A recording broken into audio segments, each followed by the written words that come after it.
This is time for Lizz's Ugly Bakery. But before we do that, there's an elephant in the room.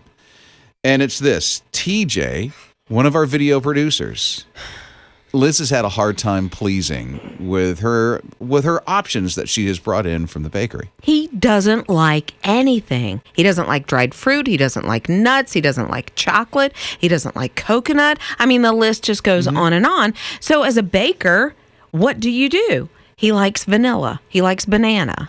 That's about it. Yeah, so Liz's Ugly Bakery, which it doesn't look pretty, but it tastes great, is all for Ian. Or not Ian, but TJ. Yes. This week it is a classic French apple tart. And I even sliced the apples so thin that I was trying to make a flower design on the top of the tart. I was semi-successful.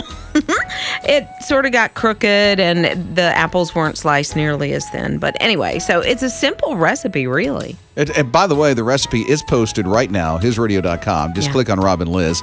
You'll have the recipe for the French apple tart. What else? Yeah, just a classic French apple tart. Okay. So it has a pastry cream, and then it has the tart shell, and I was injured in the process. I cut my thumb open and had to wear a glove like they wear on Chopped, because I chopped my finger. Oh, that's why you have the Band-Aid on. Yeah. Did you go to the emergency room? Oh, no, I didn't. I just slapped the glove on and kept on rocking. Well, look at her go.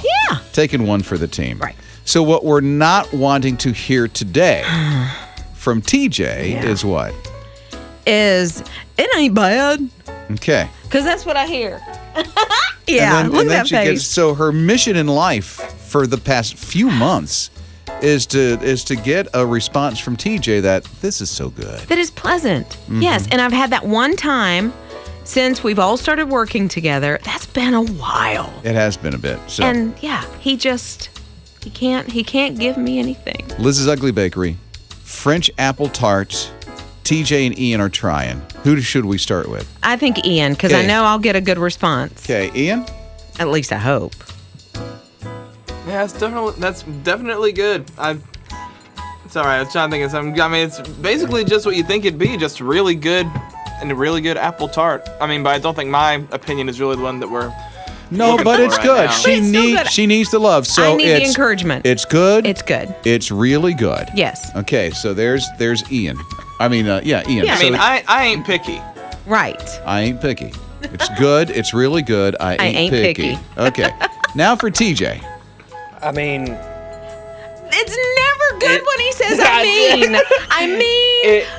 It's good. It really is good this time. It's a little chewy. Uh-oh. But it is good. Okay. Which part is chewy? The top of the crust, like it could have been in there a little bit longer. So I have one that should never be a judge on Food Network. I'm sorry, love you, Ian, but it's good. Doesn't tell anybody anything. I'll summarize. Okay. It's good. It's really good. It could have been in longer. Yeah. Those are the two. Yeah. It's good. It's really good. It could have been in longer. So that's the summary of... Liz is... Okay, so now I need Rob. I'm going to try. Okay, I'm going to try, I will have a little... Yeah. And you mean the crust. Whoa! This is amazing. This is what I'm looking for, people. I've never tried anything quite this great in my life. Okay, that might be over the top. This is just... you know what? HisRadio.com. Click on Rob and Liz. You just have to put the recipe to work like now. You'll love it. This is amazing. I'm going to have another small bite. Yay!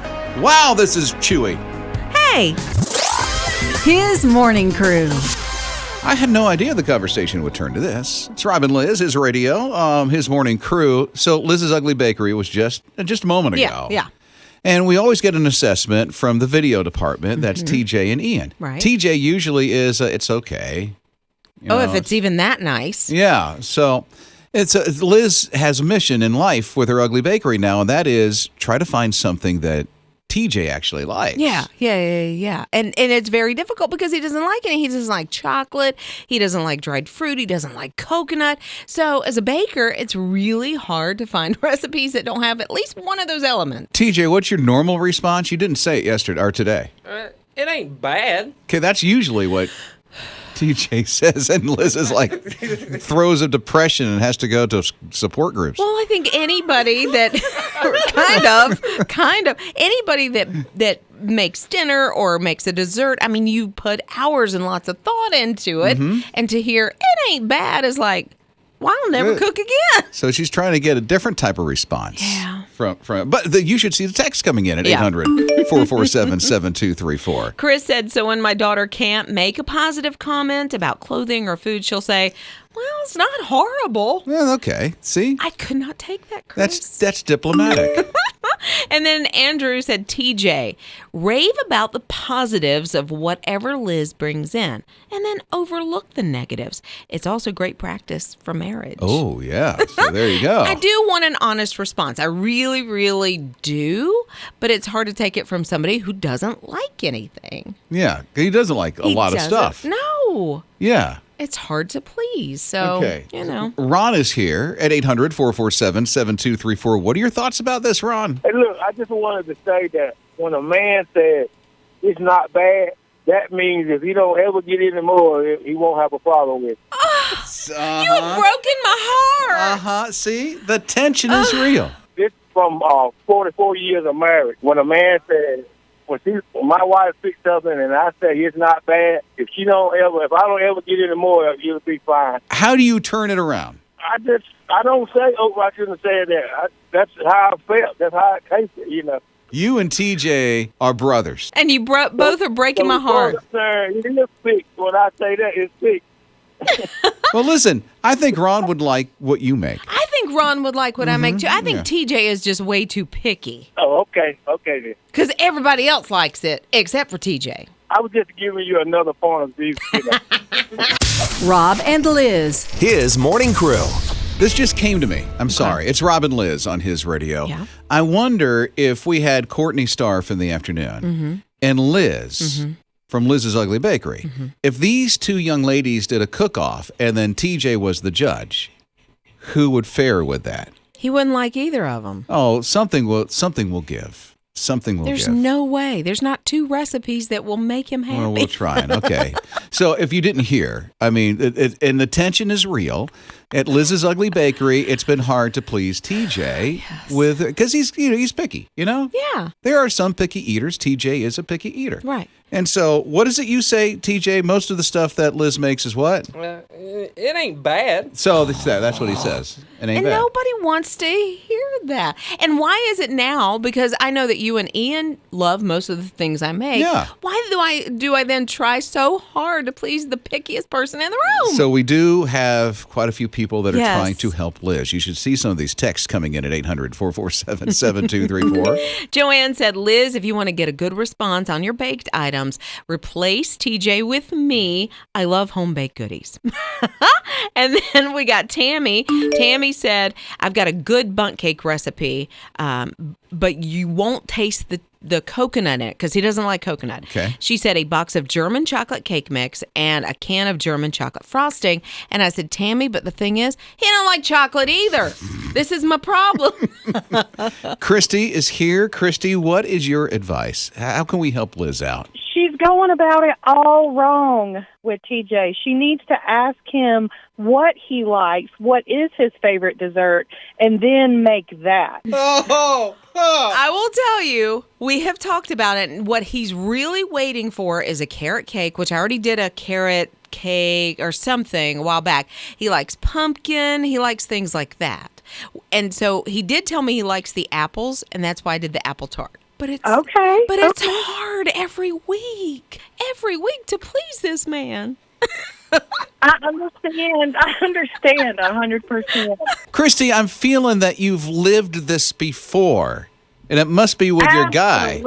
Absolutely. So what'd you do? It's actually my dad. My dad, you can't please that man when you cook something. He'll say, this is great, but it would be better with, and it'll say, well, and yes, so I finally resolved that it's never going, as long as I get it's great, but when he says, but it would be better with, then I just take that as his words of affirmation. There you go. So you know. Do you tell him, please don't do the butt thing? Like, Yes, we've nobody had wants those the butt part of it. Yeah. Rob and Liz. His morning crew. I don't know if I would have wanted to be part of this or not, but I love ducks. And so maybe 10,000 ducks were let loose in a little village in Thailand. You know why? No. They don't just love ducks. They were actually there for a reason. So they were having a problem with insects, bugs, eating the crops, things like that. And so I guess the villagers, the farmers said, there's a way we can handle this. So they brought in 10,000 khaki Campbell ducks, which I'd never heard of. It's kind of a cousin of the mallard. Okay. And they went in and eradicated all the bugs that were causing them problems. So that's all you need is to release 10,000 ducks into your yard and the bugs are out of there, huh? Right? I mean, Wow. It was like, buffets on. You can just hear the ducks. And they're stampeding into the fields. It's crazy. But they went in and they said, the farmer said, the reason that we do this as well is because it's cheaper because you're feeding the ducks. Okay. Which just made me kind of ill thinking about that. But they feed the ducks and they don't have to use chemicals to spray, so it's not harming the environment or anybody else. So ducks are cheaper than pesticide. Evidently. Okay. And much better for us. But just think, 10,000 ducks running your way. Well, that's quite the mess they leave behind. It is a Wouldn't you little bit of think? a mess, but you know what's biodegradable? Well, yeah, I guess there's you got that. Rob and Liz. His morning crew. Don't know if you heard Liz just moments ago talk about ducks in a field that eat bugs, but not just a few ducks. No, 10,000 khaki Campbell ducks. Where is this? What area? It's in Thailand. Okay, and this happens in Thailand. It's like a thing. 800-447-7234. It's Rob and Liz. And okay, I understand that you know a little bit about this, Tim. PBS has a special about that. I saw it like late one night. It's amazing. If you go to pbs.org and you click on the ducks of whatever area that was, there is a 30-minute special on how that farmer went farming, started raising those ducks, and then the farmers in that area pay him to go miles and miles to let those ducks out, eat all the insects, and then they go back in this big trailer. I didn't think that there would be a guy that actually did that for a living. No. Brings his ducks around to all these places. He does. It's amazing. It's a huge truck. It's hundreds and hundreds of ducks are inside this trailer. He opens the gate. They all come out. He directs them into the field that he wants them in. And then he has some kind of little call that they come back to and go back up in the trailer and they go to the next field. No, they didn't have to corral them? No, they just, I guess they got one duck that kind of is lead guy, and when he starts coming back, the rest of them follow him, and then they get them back in that truck. And it's like, it's like regimental for them now. They open the gate and they go out, they direct them to the left or the right, and then when they're done, they start herding them back, and it's crazy, but it's amazing to watch it. Sounds like it. I would like to be the alpha duck in the group. Right? You're the one that leads. Okay, time to go back, guys. Come on, round them up. Well, y'all are full. Let's go. Come on, had enough bugs. Joey, my husband, texted and he answered kind of your question about the cleanup afterward. Okay. And he said duck poo is free fertilizer. Oh, I guess then there's that. Oh, there you go. Wow. Wow. Mornings with Rob and Liz. They were high school sweethearts. We're talking nearly 50 years ago. Wow. Been married about 46 years. Mm-hmm.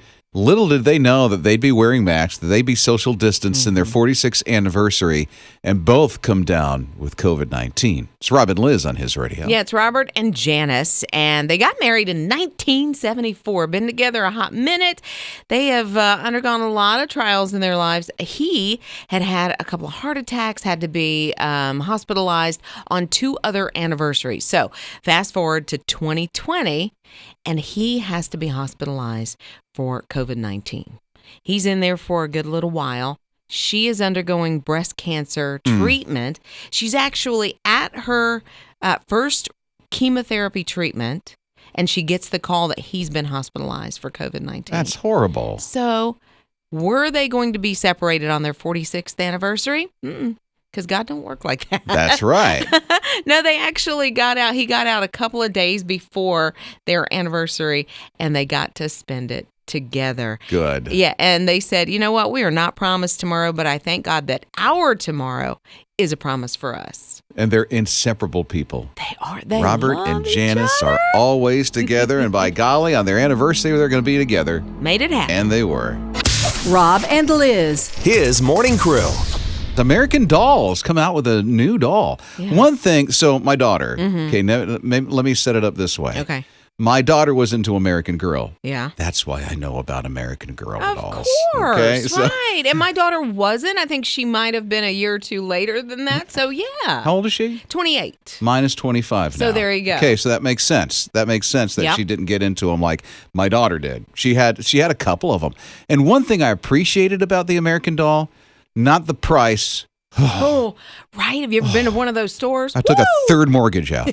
Kind Oh of. my word, they're so expensive. But that they're based on history. Yeah. And so she learned a little bit about history because of the two dolls that she had Mm-hmm. from American Girl doll. Yeah, and a lot of little girls will get one that kind of resembles themselves, which is super cool so they can identify a little bit more. Okay. And I also don't know what to think about this because I'm an 80s kid. Yeah. And now they've come out with a historic doll from the 80s. Oh, that makes me happy. It does make you Oh, of happy. course. Good. It makes me feel like I need to go into an assisted living facility.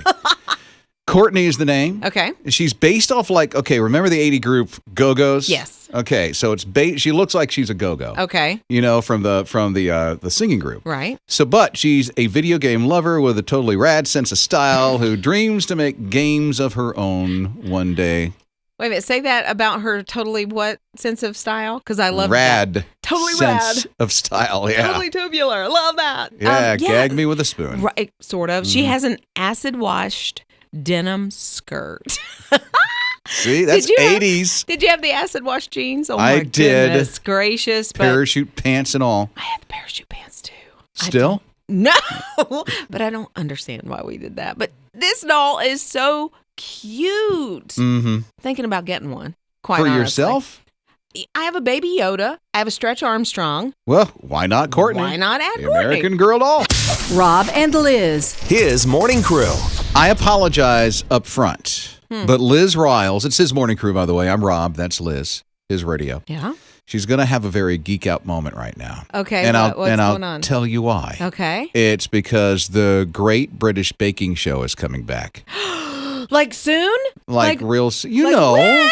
Of course, you have to know What? this. No, You're like, because they keep it under wraps for so long, and so you're waiting for Well- the season premiere, and it never comes around. And then I just need to know when is it happening? I When is warned it? you, When is didn't it? I? When is it? When is it? When I is it? warned you. September 25th. So what's that? Next What week? is today? The 17th? That's next week. So it's coming back next week Next on the Friday. 25th. Yes. So yes, I cannot wait. Why is this show like your jam? So I love it because they make all the English desserts and the French desserts and the whatnot. But I like Paul Hollywood, who's one of the judges, and he can be a little, I don't want to say cruel. He's just very straightforward and honest about everything. However, I love their accents so much, and it's best when I can't understand what they're saying. It's like the best. So this is my favorite baking show. I think I've seen 7 seasons. Look, she's all in. I think, yes. I told do. you. Just a small geek out moment. Sorry. For Love it. she apologizes. Well, yeah. Great British Bake Off. I'm thinking Liz's Ugly Bakery will have some inspiration here really soon. Oh, it does every week. I thought so. His morning crew. Okay, so Chick-fil-A came out with this new sandwich, and we're the Yeah. test market, right? Yeah, we are. I've never lived in a test market in my life. I feel like there's nothing ever tested here. It's finally being tested here. So we kind of had our own little personal DoorDash kind of thing. Exactly. They brought it to us to taste test. There are some places around the Carolinas. I don't think Georgia's in it. I'm not sure.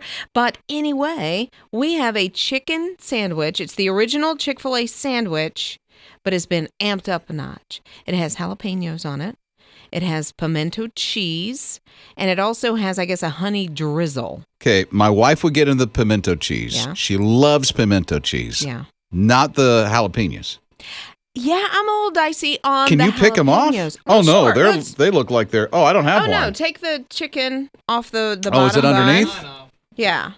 There we go. Oh, there we go. I see it. Okay, I only had one. 3 of us took them off. I don't know if the guys did. Did Oh, TJ? I definitely took mine Yeah. off. I can't do jalapenos. Okay. I don't Okay, I'm usually gonna do try pimento it. cheese either, so this will be interesting. I'm going to try it. All right. So, Okay. on your behalf, Yeah. just in case you were wondering, on your behalf, we will try the chicken sandwich Sure. with the pimento cheese and the jalapenos on it. Who's trying it first? Ian will. Okay. Ian's going ahead. He's already eating. And so, with his mouth full, he will give his assessment. Did you get pimento cheese Oh, in your he's- bite? Oh yeah, definitely. And I like it. Actually, I see it on your lip there. I'm telling you, I don't. I don't usually do pimento cheese, but this has a good flavor to it. Has a little bit of a kick even after I took the jalapenos off. But okay, there he goes. Okay. Okay, he's in it. Okay. TJ, do you like it? It ain't bad. It's a little spicy. I left the jalapenos on it, but I mean, it ain't bad. It ain't bad. Okay. Which is per usual. He does that response to Liz in her ugly bakery, and she's like, "Will he ever like anything?" Yeah. Okay. All right. So here I go. Mm-hmm. I like pimento cheese normally with crushed up potato chips on white bread. And this? That's good. Okay, it's good. So there you go. So there's the assessment, and you don't have to worry about it. Oh, good. Yeah. Test market for this thing at Chick-fil-A. Mornings with Rob and Liz. Macys Thanksgiving Day Parade. I know. It's a tradition. Do you watch it in your house? Yeah, so here's what we usually do. Okay. So the past several years, my daughter and myself, and Spencer joined us last year, have done a turkey trot. Oh, fun. So we'll get up, we'll do one of the 5Ks that are in town, which Okay. all that stuff is virtual now, so I don't know what that's going to look like on Thanksgiving, morning. Then we get home, and my wife is already at work, preparing everything for the day so the family will have a great experience, and the parade's on the background. Yeah, that's since you're a kid, you don't really sit down and watch the parade, at least in our house either. Well, I don't, but it's on in the background. Yeah. You look over and you see the balloons and all that other Right. stuff, a marching band or two, a little Yeah. performance in front of Macy's. Right. The Today Show crew, Yeah. reading their scripts about Exactly. the parade, sounding like they're doing it off the cuff. But it's a tradition because I'm usually from 5 or 6 in the morning going ahead and putting together Thanksgiving dinner, and I have it on in the background as well. Huh. It's all going to be different this year. It is. At least it's still going on. I Yeah. mean, they're doing some kind of effort, even though Right. it won't be the same. There are not going to be any people. It's going to be most of it's going to be all pre-recorded. I know. So they're doing it with what, 2 days? They're putting Over all 2 this days. together. 2-mile route is now like half a mile. Mm-hmm. No marching bands. It'll be in it because obvious reasons: travel, COVID-19. New York City was the epicenter of everything. Yeah. It seemed like for the United States for COVID-19, and then those incredible balloons, that they carry through the whole place. They're going to be done differently. They're going to be like people in cars, I guess, driving them. So is it tied to the car? Are there going to be people inside the car wearing their masks inside the car? So that's the thing that I'm interested to see how that all plays out. Yeah, because it's usually 80, 100 people carrying one balloon with the strings, about, right? Yeah, so they end up like Winnie the Pooh and taken away from Fifth Avenue or whatever. But yeah. So somehow they're stringing them to cars, and Yes. the cars are going to be pulling them through New York City. Yeah. Or at least that little half-mile route that they have planned Yeah. for the whole thing. So it'll be completely different, but I think you can still get some of that tradition. You'll hear the same probably voices, and you'll see some of the same balloons. All the and- performances. Yeah. You'll hear the sights and sounds of Yeah. what a parade is. Right. I wonder if they'll can an audience like they do at the sporting events where you hear. I hope not. I was watching a college game with my son. It was Clemson because he's Yeah. a Clemson fan. Yeah. And they had the crowd in the background. And I know I'm terrible, especially with football. I don't like the crowd noise anyway, so I'm okay, if they don't have it. Yeah. It gets on my nerves. Do that again? As that's all That's I the hear. crowd? That is all I hear in a football game. I hear a little Uh-huh. bit more the squeaking of the tennis shoes, which I miss. Not miss, but I get. They squeak tennis shoes on a football field? Stay with me, Grasshopper. Basketball. You weren't talking. You went off to a totally different No, I'm topic. going from one to the other. From football, that you get the, and then the basketball, you get from the squeaking of the shoes. Wow. I feel like I'm there.